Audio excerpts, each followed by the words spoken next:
an equal to n square minus 1 by n plus 3 comma ஓர் இரட்டை எண் n belongs to n ஓர் இரட்டை எண் ஓர் இரட்டை எண் n belongs to n n square by 2 into n plus 1 comma ஓர் ஒற்றை எண் n belongs to n n belongs to n என்பது n-வது உறுப்பு எண்ணில் a8 மற்றும் a15 ஐ காண்க.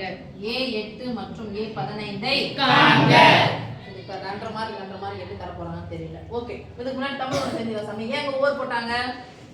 உயிரெழுத்து இரட்டை எண்ணுடைய முதல் எழுத்து உயிரெழுத்தா வந்திருக்கு. அதனால முன்னாடி ஒரு போடாம என்ன போட்டுருக்காங்க? இதுவும் அதேதான் உயிரெழுத்து. அதுக்கு முன்னாடி என்ன போட்டுருக்காங்க?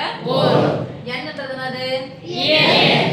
n என்பது ஏழெண்களுடைய உறுப்பா இருக்குது. n என்பது ஏழெண்ணின் உறுப்பாக இருக்கிறது. n-க்கு பதிலா இது ஒரு இரட்டை எண். இரட்டை என்னன்னா சாமி? என்ன இரட்டை என்னது? ஜோடி நம்பர். ஜோடி இருக்கிற நம்பர். அப்போ n-னுடைய நம்பர் n என்பது இரட்டை எண்ணாக இருந்தா இந்த ஃபார்முலாவை எடுங்க. ஒற்றை எண்ணாக இருந்தா இந்த ஃபார்முலாவை எடுங்க கேட்டுட்டாங்க. ஓகே, போடலாமா? Yes miss. 8 n 8 வந்து ஒற்றை எண்ணா இரட்டை எண். அப்ப இரட்டை எண்ணா அந்த ஃபார்முலா தானா? Yes miss. n-க்கு பதிலா என்ன போட போறோம்? 8. அப்ப 8 square minus 1 by 8 plus 3 equal to square தான செய்யணும்? Yes miss. 8 ஸ்கொயர் எவ்வளவு?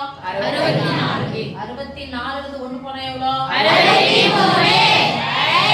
கூட 3 சேர்த்தா எவ்வளவு? 12. இது பகா எண். இதுக்கு சம்பந்தம் இல்ல. கேன்சல் பண்ண முடியாது. அடுத்து a15. 15 என்பது எண் ஒற்றை எண். ஒற்றை எண் அந்த ஃபார்முலா என்னது? n square by 2n plus 1. இப்போ n ஸ்கொயர் பதிலா என்ன பண்ண போறோம்? 15 square by 2n 15 plus 1 equal to 15 square எவ்வளவு சொன்னோம்? 225 by பிளஸ் இருக்கு பெருக்கிறதுக்கு ஃபர்ஸ்ட் யாரை செய்யணும்? பெருக்கல். 30. அவ்வளவுதான் ஆஃப் ஆயிட்டாங்க. 30 கூட 1 சேர்த்தா 31 பகா எண். இதுக்கு சம்பந்தம் இல்ல. எத்தனை மார்க் क्वेश्चन இது? 5 மார்க். எத்தனை மார்க் क्वेश्चन இது? 2 மார்க் क्वेश्चन மாத்தி கேட்டுட்டாங்க. ஓகே.